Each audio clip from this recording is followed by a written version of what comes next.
नया चैप्टर, नया class 11th का टॉपिक लेकर के आपके बीच में आए हैं।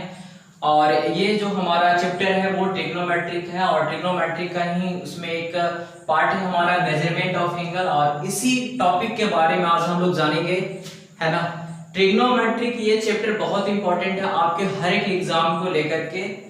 आप 11th क्लास में लो, 12th क्लास का लो, या कोई भी कॉम्पिटिटिव एग्जाम का कहीं से भी क्वेश्चन आप उठाते हो तो ट्रिग्नोमेट्री का क्वेश्चन आपको मिलेगा ही मिलेगा। साथ ही साथ अगर आप इन फ्यूचर अगर आप एसएससी सीजीएल वगैरह में भी आप जाते हो और वहां पे अगर आपको पढ़ने का मौका मिलता है एडवांस मैथ, तो वहां पे भी आपको ट्रिग्नोमेट्री का क्वेश्चन देखने को मिलेगा। तो ये जो चैप्टर है हमारा मेजरमेंट ऑफ एंगल, ये ट्रिग्नोमेट्री एक छोटा सा पार्ट है। अभी तक इस टॉपिक में हम लोग को जानना है एंगल्स के बारे में, है ना। आपने पिछले क्लास में भी बहुत सारे चीजों के बारे में जाना होगा, एंगल्स के बारे में समझा होगा। तो आज हम क्लियर करते हुए चलेंगे कि आखिर एंगल्स क्या है ना। एंगल्स क्या होते हैं, आपने पहले भी इसका डेफिनेशन पढ़ा होगा, इसके बारे में सीखा भी होगा, जाना भी होगा। नहीं, एक एक चीज को लेकर के चलेंगे, फुली कॉन्सेप्ट के साथ पढ़ाएंगे आपको कहीं जाने की जरूरत नहीं है। अगर आप हमारे चैनल पे पहली बार विजिट कर रहे हैं तो चैनल को सब्सक्राइब कर दें, साथ ही साथ बेल आइकन को भी ऑन कर दें, क्योंकि अब जो सिलसिला जारी हुआ हमारा वीडियो डालने का, वो पर डे आपका लेक्चर हमेशा आपके पास पहुंचेगा 11th क्लास का। ठीक है, तो बिना देर किए हुए हम लोग स्टार्ट करते हैं टॉपिक को। पहला टॉपिक हमारा मेजरमेंट ऑफ एंगल है, और इसमें हम लोग को जानना होगा एंगल के बारे में। तो सबसे पहले यहाँ पे एक डिफिनेशन हम लिखे हैं कि an angle is considered as a figure obtained by rotating a given ray about its initial point.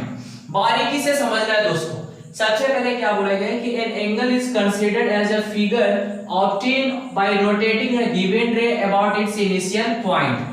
Simply ये आपको जानना है कि एक इनिशियल पॉइंट से अगर कोई रे को हम लोग रोटेट करते हैं, ठीक है, क्या कर रहे हो, एक इनिशियल पॉइंट से, देखिए ये हमारा एक इनिशियल पॉइंट है, ठीक है। इस इनिशियल पॉइंट से हम एक रे को ले लेते हैं और इस रे को रोटेट अगर करते हैं, रोटेट मतलब समझ में आ रहा है आपको, हाँ, रोटेट मींस क्या कर रहे हैं, इसको मूव कर रहे हो, ठीक है। अब सबसे बड़ी बात ये होता है कि जो रोटेशन होगा हमारा वो दो डायरेक्शन में होगा। पहला जो डायरेक्शन होगा हमारा वो एंटी क्लॉकवाइज में होगा, और दूसरा जो डायरेक्शन होगा वो क्लॉकवाइज डायरेक्शन में होगा। तो इस तरह का जो फिगर बना हमारा, ये हमारा क्या फॉर्म कर दिया, एंगल बना दिया। यहाँ पे एक पॉइंट हम और यहाँ पे लिखे हैं कि अगर डायरेक्शन ऑफ रोटेशन अगर हमारा एंटी क्लॉकवाइज में जाएगा तो एंगल जो होगा हमारा वो पॉजिटिव एंगल बनाएगा, ठीक है। उसके बाद कि अगर डायरेक्शन रोटेशन का, किसका डायरेक्शन, रोटेशन का डायरेक्शन, अगर रोटेशन का डायरेक्शन हमारा क्लॉकवाइज में जाता है तो एंगल जो फॉर्म होगा वो हमारा नेगेटिव एंगल बनाएगा, ठीक है दोस्तों। अब थोड़ा सा इसको समझ लेते हैं, ठीक है। दो चीज के बारे में हम लोग यहाँ पे सीखे। पहला कि अगर रे को हम लोग एंटी क्लॉकवाइज समझ रहे ना, जैसे घड़ी का जो दिशा है, घड़ी जो चलती है, टिक टिक टिक टिक जो चल रहा है घड़ी हमारा, वो हमारे क्या हो गया, क्लॉकवाइज, ठीक है। और अगर हम इसको उल्टा अगर लेकर के चलते हैं तो वो हमारा कहलाएगा एंटी क्लॉकवाइज। क्लियर है। तो अगर हम एंटी क्लॉकवाइज में रे को रोटेट करते हैं तो पॉजिटिव एंगल बनाएगा, ठीक है। और अगर मान के चलते कि उसी रे को हम क्या कर रहे हैं कि क्लॉकवाइज के डायरेक्शन में ही इसको रोटेट कर रहे हैं, तो भाई जो वहां पे एंगल बनेगा वो हमारा किस तरह का एंगल बनेगा, नेगेटिव एंगल बनेगा, ठीक है। इसके साथ साथ आपको एक चीज और जानना है, वो क्या जानना है कि जैसे ये हमारा जो इनिशियल पॉइंट होगा ये तो हमारा वर्टेक्स का लाएगा, ठीक है। इस वर्टेक्स से हम लोग क्या कर रहे हैं कि एक रे को ले रहे हैं, जो स्टार्टिंग का रे होगा ना वो हमारा इनिशियल साइड कहलाएगा, और जब इसको रोटेट करने के बाद जो फाइनल साइड हमारा बनता है, इस साइड को ना हम लोग टर्मिनल साइड कहते हैं। समझ गए यहाँ पे। यानी कहने का सेंस ये है कि अगर आप रे को कौन सा डायरेक्शन में रोटेट कर रहे हो, एंटी क्लॉकवाइज में, कौन सा डायरेक्शन में, बार बार आपको रिपीट कर रहे हैं, कौन सा डायरेक्शन में, एंटी क्लॉकवाइज डायरेक्शन में। तो जब एंटी क्लॉकवाइज डायरेक्शन में रोटेट करेंगे हम लोग तो किस तरह का एंगल बनाएगा, पॉजिटिव एंगल बनाएगा। और अगर हम डायरेक्शन कैसा रखें, क्लॉकवाइज में रखें, डायरेक्शन कैसा रखें, क्लॉकवाइज में रखे थे, तो कैसा एंगल बनाएगा, ये नेगेटिव एंगल बनाएगा, है ना। तो एंगल क्या था वो समझ गए आप। एंगल, अगर एंगल फॉर्म हो रहा है तो रोटेट करेंगे तो भाई एक पॉजिटिव एंगल बनाएगा और एक क्या बनाएगा, नेगेटिव एंगल बनाएगा। अब यहाँ पे आपको एक चीज और जानना है, कोई भी मेजरमेंट, देखिए हम लोग चैप्टर जो पढ़ रहे हैं वो क्या पढ़ रहे हैं, मेजरमेंट ऑफ एंगल पढ़ रहे हैं, ठीक है। दैट मीन एंगल को मेजर करने के लिए कुछ ना कुछ उसका यूनिट होगा, वो सारे यूनिट को हम लोग यहाँ पे क्लियर करेंगे, एक यूनिट को लेकर के चलेंगे, एक यूनिट को अच्छे ढंग से पढ़ेंगे हम लोग, ठीक है। तो सबसे पहले अगर मेजरमेंट ऑफ एंगल के लिए अगर यूनिट का बात करें हम लोग, तो मेनली जो आप अभी तक जो 10th क्लास में आप पढ़े हो वो डिग्री मेजर पढ़े हो, है ना। अभी हम लोग यहाँ पे डिग्री मेजर के बारे में भी जानेंगे, रेडियन मेजर के बारे में भी जानेंगे, है ना। और एक ग्रेड मेजर होता है, जो ग्रेड मेजर आपको सिलेबस में पढ़ना ही नहीं है, ठीक है। तो दो चीज जानना है आपको, एक डिग्री मेजर जानना है, दूसरा रेडियन मेजर जानना है, हाँ। तो एक एक चीज लेकर के चलेंगे। इसके साथ साथ हम लोग को ये भी जानना पड़ेगा क्वाड्रेंट के बारे में, क्वाड्रेंट के बारे में जानना पड़ेगा, वो सारे क्लियर करेंगे हम, एक एक चीज को क्लियर करेंगे। आप वीडियोस को पूरा कंटिन्यू देखें, कहीं स्किप नहीं करें, ठीक है। हाँ, क्वाड्रेंट का बात कर रहे थे हम लोग, तो क्वाड्रेंट में देखेंगे यहाँ पे कि ये जो हमारा होगा वो फर्स्ट क्वाड्रेंट कहलाएगा, ये हमारा सेकंड क्वाड्रेंट कहलाएगा, ये हमारा थर्ड क्वाड्रेंट और ये हमारा फोर्थ क्वाड्रेंट कहलाएगा, ठीक है। यानी फर्स्ट क्वाड्रेंट का नाम अगर हम लोग लें तो x वो y हो जाएगा, ठीक है। सेकंड क्वाड्रेंट का नाम अगर लेते हैं तो x डैश वो y हो जाएगा हमारा। थर्ड क्वाड्रेंट का अगर बात करें हम तो x dash o and y dash होगा। फोर्थ क्वाड्रेंट का बात करें तो x o y डैश होगा।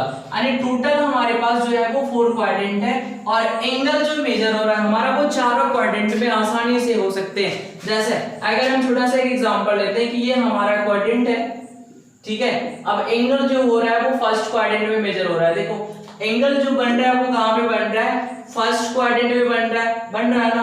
अब अगर हम बात करें कि भाई चलो एंगल को ना सेकंड क्वाड्रेंट में बनाना है, अब एंगल को सेकंड क्वाड्रेंट में बनाएंगे, यहाँ पे हमारा वर्टेक्स हो जाएगा, ये सेकंड क्वाड्रेंट में बना, यहाँ से यहाँ तक हमारा क्या फॉर्म हो रहा है, एंगल फॉर्म हो रहा है। देखने का कोशिश करेंगे थोड़ा सा, है ना। इसके बाद अगर हम बात करें कि एंगल जो है हमारा वो थर्ड क्वाड्रेंट में मेजर हो रहा है, मतलब ये हमारा तो वर्टेक्स हो जाएगा, ये हमारा इनिशियल साइड है, तो यहाँ से हमारा क्या बना रहा है, ये एंगल बना रहा है, ठीक। फोर्थ क्वाड्रेंट का बात करते हैं कि फोर्थ क्वाड्रेंट में कैसा जाएगा, तो देखिए फोर्थ क्वाड्रेंट में अगर ये एंगल सब चेंज हो रहा है, ठीक है। रोटेशन ध्यान देना आपको कि रोटेशन हमारा इधर से इधर आया हुआ है, ठीक है। तो ये हमारा बनाएगा कैसा एंगल, पॉजिटिव, बट अगर इधर से हम रोटेट करेंगे तो ये बना देगा कैसा एंगल, नेगेटिव एंगल बना देगा। तो ये चीज आपको ध्यान देना है, ठीक है। अगर आप एंटी क्लॉकवाइज में मूव कर रहे हो तो पॉजिटिव एंगल बनाएगा, और अगर क्लॉकवाइज में रोटेट कर रहे हो तो कैसा एंगल बनाएगा, नेगेटिव एंगल बनाएगा, ठीक है। कौन कौन से यूनिट्स हैं, कौन कौन से यूनिट को लेकर के चलना है हम लोग को, है ना। तो तीन मेनली इसका यूनिट है, एक है हमारा सेक्साडेसिमल और इसको हम लोग इंग्लिश सिस्टम के नाम से भी जानते हैं, दूसरा हमारा सेंटीसेसिमल और द फ्रेंच सिस्टम, ठीक है, और थर्ड हमारा है सर्कुलर मेजर सिस्टम। देखिए ये जो सेकेंड का टर्म जो है ना, जो सेकेंड यूनिट है हमारा सेंटीसेसिमल एंड जो हमारा फ्रेंच सिस्टम है, ये आपके सिलेबस में नहीं है, यानी एनसीईआरटी में इसको नहीं लिया गया है, ठीक है। ये दो को लेकर के चलना हम लोग को, सेक्साडेसिमल और सर्कुलर मेजर सिस्टम, है ना। तो सेक्साडेसिमल सिस्टम क्या होते हैं उसको जानेंगे पहले, उसके बाद हम लोग सारे एक एक करके चलेंगे। पहले एक को पहले देख लेते हैं, सेक्साडेसिमल सिस्टम क्या होते हैं। तो सेक्साडेसिमल और इंग्लिश सिस्टम में क्या बोला है कि in this system the unit of measurement is a degree, मतलब इतना तो कंफर्म हो गया कि इसी सिस्टम में हम लोग किसका बात करते हैं, डिग्री का बात करते हैं, ठीक है। इसके बाद हम लेके चलते हैं, इसमें एक और लाइन लिखा हुआ है, यहाँ पे लिखा हुआ है कि if the rotation from the initial side to the terminal side is 1/360 of the revolution, then the angle is said to have a measure of 1 degree, है ना। यानी कहने का सेंस ये है कि अगर आप एक रे को लेते हो और ये कंप्लीट रिवॉल्व करता है, और एक कंप्लीट रिवॉल्यूशन बनाने के बाद देखिए थोड़ा ध्यान से, ये हमारा रे है, एक कंप्लीट रिवॉल्व लिया, यहाँ पे एंगल बना, ये कंप्लीट रिवॉल्यूशन को 360 इक्वल पार्ट में इसको क्या कर दिए हम लोग, डिस्ट्रीब्यूट कर दिए, ठीक है। और इसका जो एक पार्ट होगा, ये जो एक पार्ट आप देख रहे हो ना यहाँ पे वो जो एंगल बन रहा है वो 1 डिग्री को डिफाइन कर रहा है। बात समझ में आया, कोई दिक्कत नहीं है, यहाँ पे कोई दिक्कत नहीं होना चाहिए। फिर आपको 2 पॉइंट और जानना है, वो क्या जानना है कि 1 डिग्री जो होगा हमारा वो 60 मिनट के इक्वल में होगा और 1 मिनट जो होगा हमारा वो 60 सेकंड के इक्वल में होगा। ये दोनों पॉइंट को याद रख लीजिए आप, क्योंकि आगे जब क्वेश्चन इससे रिलेटेड बनाओगे तो वहां पे ये दोनों का यूज होगा। ठीक है, फिर से रिपीट करते हैं। 1 डिग्री इज इक्वल टू क्या हो जाएगा हमारा 60 मिनट हो जाएगा and 1 minute is equal to क्या हो जाएगा हमारा 60 सेकंड हो जाएगा। ठीक, तो सेक्साडेसिमल में आपको कोई तरह का प्रॉब्लम नहीं होना चाहिए आई थिंक, है ना।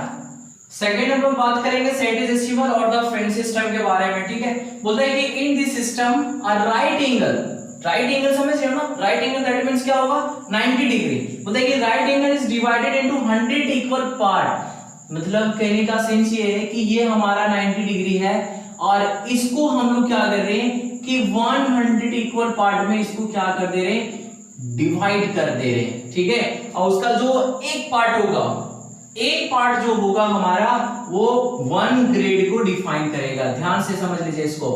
अभी पीछे हम लोग जो डिग्री को डिफाइन किया उसमें क्या किए थे कि जब ये कंप्लीट रिवॉल्यूशन ले रहा था, ठीक है, जब रे को कंप्लीट रिवॉल्यूशन कर रहे थे हम लोग, तो उसमें जो 360 इक्वल पार्ट में बांटने के बाद जो एक पार्ट लेते थे वो हमारा कहलाता था 1 डिग्री। अब यहाँ पे ग्रेड का बात कर रहा है तो बोल रहे हैं कि जब एक राइट एंगल को अगर 100 इक्वल पार्ट में हम डिवाइड करेंगे, फिर से समझिए, एक राइट एंगल को कितने इक्वल पार्ट में डिवाइड करेंगे 100 इक्वल पार्ट में डिवाइड करेंगे, तो उसका जो एक पार्ट होगा हमारा वो किसके बराबर होगा 1 ग्रेड के बराबर होगा। यानी लिख सकते हैं कि 1 right angle is equal to क्या हो जाएगा 100 ग्रेड हो जाएगा and 1 grade is equal to क्या होगा 100 मिनट होगा। ठीक है, एंड 1 मिनट बराबर 100 सेकंड। अब यहाँ पे लेके चल रहा है आपको। ठीक है, डिग्री में क्या था कि 1 degree is equal to 60 minute था। ठीक है, और 1 मिनट बराबर 60 सेकंड था। ठीक है, बट यहाँ पे आपको लेके चलना पड़ेगा कि 1 मिनट इज इक्वल टू क्या 100 minutes and 1 minute is equal to क्या 100 सेकंड। ये जो सेकंड टर्म जो ना सेकंड यूनिट जो है ना, ये सिलेबस में आपका है नहीं। ठीक है, तो फर्स्ट वाले और लास्ट वाले को फोकस करना हम लोग को, एक सेक्साडेसिमल दूसरा सर्कुलर मेजर सिस्टम। ठीक है, अभी यहाँ पे आपको क्लियर हो जाएगा। ऊपर सेक्साडेसिमल डिग्री मेजर हो गया हमारा, सेकेंड वाला ग्रेड मेजर हो गया और थर्ड जो होगा हमारा वो रेडियन मेजर होगा। तो थर्ड की ओर चलते हैं हम लोग, इसको यूनिट का बात करते हैं हम लोग। थर्ड यूनिट में हमारा क्या सर्कुलर मेजर सिस्टम था, जिसको हम लोग रेडियन मेजर के नाम से भी जानते हैं। अब 1 रेडियन को पहले हम डिफाइन करेंगे। ठीक है, वहां पे आपको समझने में कोई भी परेशानी नहीं होगी। बोला कि a radian is the measure of an angle whose vertex is the center of a circle and which cut of an arc equal to the radius of the circle from the circumference। बस आपको ये समझना है कि एक radian को हम कैसे डिफाइन करेंगे। ठीक है, तो सबसे पहले हम बात करते हैं एक सर्कल लेना। आपको सर्कल लेने के बाद जितना यूनिट हमारा रेडियस होगा, ठीक है, रेडियस जितना यूनिट होगा उतना ही यूनिट आपको क्या लेना है, लेंथ ऑफ आर्क लेना है। ठीक है, तो यहाँ पे जो एंगल सब चेंज होगा वो एंगल हमारा क्या डिफाइन करेगा मालूम है, 1 रेडियन को डिफाइन करेगा। फिर से एक बार समझ लेते हैं, देख लीजिए ध्यान से। ठीक है, क्या बोला जा रहा है कि एक ऐसा एक सर्कल लेना है। ठीक है, इस सर्कल का जो रेडियस होगा, जितना लेंथ होगा रेडियस का, वही लेंथ कहाँ होना चाहिए, आर्क का होना चाहिए। ठीक है, आर्क का जो लेंथ है वो रेडियस का लेंथ है, तो ये दोनों अगर सेम रहा तब यहाँ पे जो है हमारा वो कितना रेडियन डिफाइन करेगा, 1 रेडियन को डिफाइन करेगा। ठीक है, यहाँ से ना एक छोटा सा फॉर्मूला आता है, theta is equal to L upon R. ठीक है, जो एल होगा हमारा वो क्या हो जाएगा, लेंथ ऑफ एन आर्क हो जाएगा और आर हमारा हो जाएगा रेडियस ऑफ द सर्कल हो जाएगा। बात समझ में आ रहा है, देख लीजिए ध्यान से। थीटा इज इक्वल टू यहाँ पे क्या फॉर्मूला मिल रहा है, एल अपॉन आर मिल रहा है। ठीक है, दूसरा चीज आपको एक चीज और याद रखना कि जो रेडियन मेजर है हमारा, जो रेडियन मेजर है हमारा वो हमारा कांस्टेंट वैल्यूज को देता है। क्लियर है, तो सेक्साडेसिमल भी हो गया, सेंटीडेसिमल फ्रेंच सिस्टम भी हो गया, सर्कुलर मेजर सिस्टम भी हो गया, रेडियन मेजर जिसको कहते हैं हम लोग, वो भी आप समझ गए। ठीक है, तो अब हम लोग क्या करेंगे कि रिलेशन शो करेंगे डिग्री मेजर और रेडियन मेजर के बीच में। ठीक है, ये बीच का जो पार्ट है हमारा, जो ये जो फ्रेंच सिस्टम जो हम लोग पढ़े, ये जो फ्रेंच सिस्टम हम लोग जो पढ़े वो आपके सिलेबस में है नहीं, तो इसको अभी हम लोग इग्नोर करके चलेंगे। बट ये दो सेक्साजेसिमल जिसको हम लोग डिग्री मेजर भी बोल सकते हैं, और दूसरा हमारा सर्कुलर मेजर जिसको हम लोग रेडियन मेजर भी कर सकते हैं। ये दोनों के बीच में हम लोग रिलेशन शो करेंगे अगले वीडियो